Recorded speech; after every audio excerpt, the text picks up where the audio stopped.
Welcome to iHeartSW so much. I'm Matthew Rybel, and iHeartSW so much. Caravan of Courage and Ewok Adventure and the Ewoks Battle for Endor came out in 84 and 85, respectively. The first one, an Ewok Adventure, was not very good, but it was our first real glimpse into the larger Star Wars universe. There were no Jedi, no Skywalkers, no Empire, just a marooned family, a hostile environment, and some friendly little teddy bear people.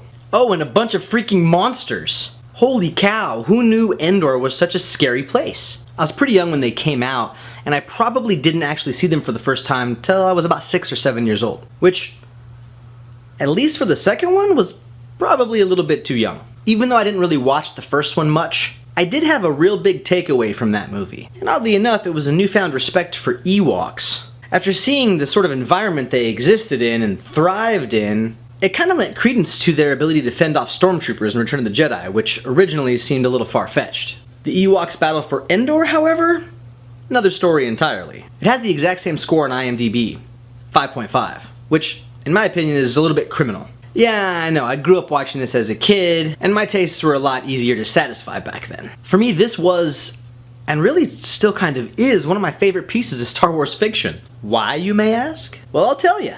First of all, this movie was not written by George Lucas.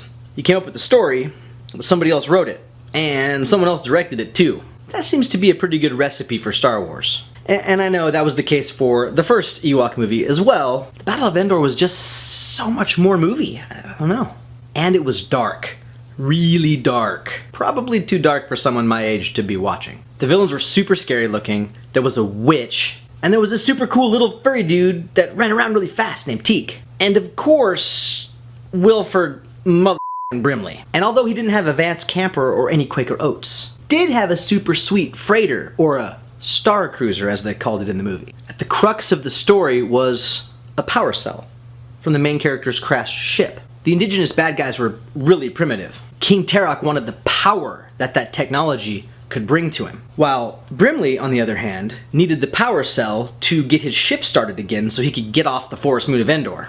The whole Ewok village, except for Wicket and Sindel, were captured by these marauders. So it's up to Sindel and Wicket to save them all. Whilst trying to figure out what they were going to do, they stumble upon a cottage in the woods, where Wilford Brimley's character lives, like some kind of curmudgeonly old hermit, and they eventually recruit him into the fight against King Terok and his evil witch. This movie reminded me a little bit of Willow, which was another one of my favorites. And it definitely shows off the Star Wars universe for the fantasy genre that it is. It's old, and the effects are pretty dated, but if you've never seen it, I can't recommend it enough. Just make sure you temper your expectations going in. If you've never seen either of them, I'd recommend getting a hold of them both and making an afternoon of it. What are your thoughts? Have you seen the Ewok movies?